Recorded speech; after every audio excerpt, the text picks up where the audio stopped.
Поўня і стэрэатыпы.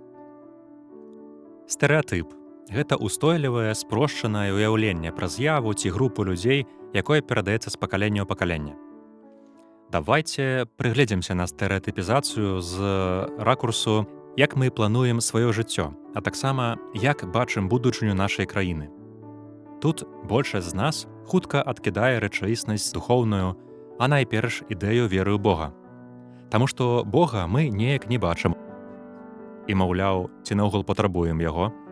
Пры гэтым усім ясна кідаецца ў вочы існаванне ў свеце зла. Ці такое мысленне стэрэатыпнае? І калі так, то як яно можа зашкодзіць, а нават прывесці ў тупік? І ці праўдзівая наогул ёсць вера?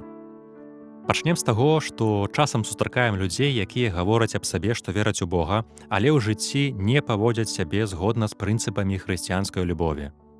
Але ж тады гэта можна назваць антысведчаннем веры, а не праўдзівым доказам рэальнасці духовага жыцця. І ці будзем тады адразу асуджаць царкву Хрыстовую ва ўсіх яе аспектах? А калі прачытаем нейкую навіну пра царкву і яе ўплывовых людзей, маўляў, яны самі ведаеце якія, ці не абагулім адразу гэта на ўсіх, у тым ліку на Бога і назаўсёды? Бо царква мае нямала ворагаў і цынікаў, якія значна больш зацікаўленыя ў распаўсюдзе аб царкве негатыўных звестак, такіх як чалавечыя памылкі і наўмыснае злоўжыванне. Але ў горшым выпадку гэта толькі частка рэчаіснасці, якая яе датычыць, а ў лепшым хлусня ад пачатку. З другога боку, калі жывем з суседам, які штонядзелі ходзіць у царкву, але часам забываецца памыць кубак пасля сябе і не памые адразу пліту, ці нейкая іншая бытавая гісторыя здарыцца, ці падумаем тады, хай спярша станецца лепшым чалавекам, а пасля пойдзе маліцца. Кожны ж з нас мае свае разуменне аб уладкаванні быту, і, улічыўшы гэта, можна пазбегнуць сягаючых задалёка вынікаў, а чалавеку такому проста яшчэ раз нагадаць ці зматываваць яго.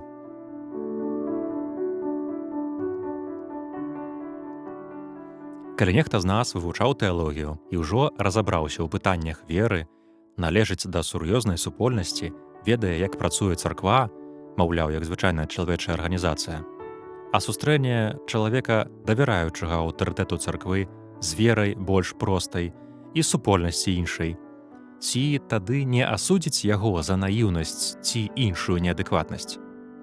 Можа быць так, і для ўсіх нас гэта будзе лепш, што той чалавек захавае веру жывой і пасля здабыцця тэалагічных ведаў і знаёмства з гісторыяй царквы.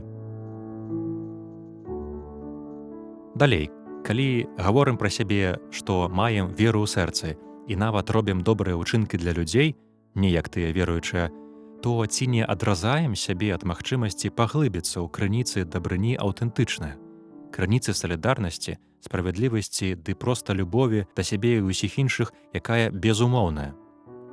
Прыгледзьцеся, аб гэтым царква вучыць і сведчыць праз штодзённае жыццё канкрэтных асобаў.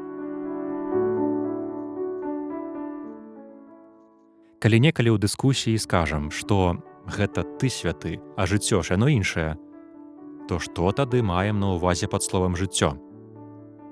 Святасць зразуметая менавіта як жыццё споўненае, не самотнае і найлепей заінвеставанае, адлюстроўвае акурат яе сутнасць. Толькі прыслухайцеся да сябе. Імкненне да святасці закладзены ў нас глыбока, і мы наўрад ці па-сапраўднаму задаволімся чымсьці часовым і недасканалым. Узяць хаця б такое матэрыяльнае збаўленне ў двукосе, як пасіўны даход. Споўніць глыбіннае імкненне зможа толькі бясконцы Бог. Ён можа несупынна адорваць як святасцю, пасля кожнага майго ўпадку, так і знакамі звышнатуральнымі, узгадкі аб якіх ёсць, між іншым, у Бібліі, і іх часта пасля досыць падрабязнай верыфікацыі прыводзіць нам у прыклад царква. Іншымі словамі, ці хацелі б вы пераняць жыццё тых персонаў, што стаяць пры сучасных магутных плынях светапогляду, неамарксізм, постмадэрнізм, фанатычны капіталізм, якія хоць і існуюць не адно стагоддзя, але ў вызначэнні шляху да грамадскага шчасця яшчэ не далі свету шчыра цэласнага і шчаслівага чалавека.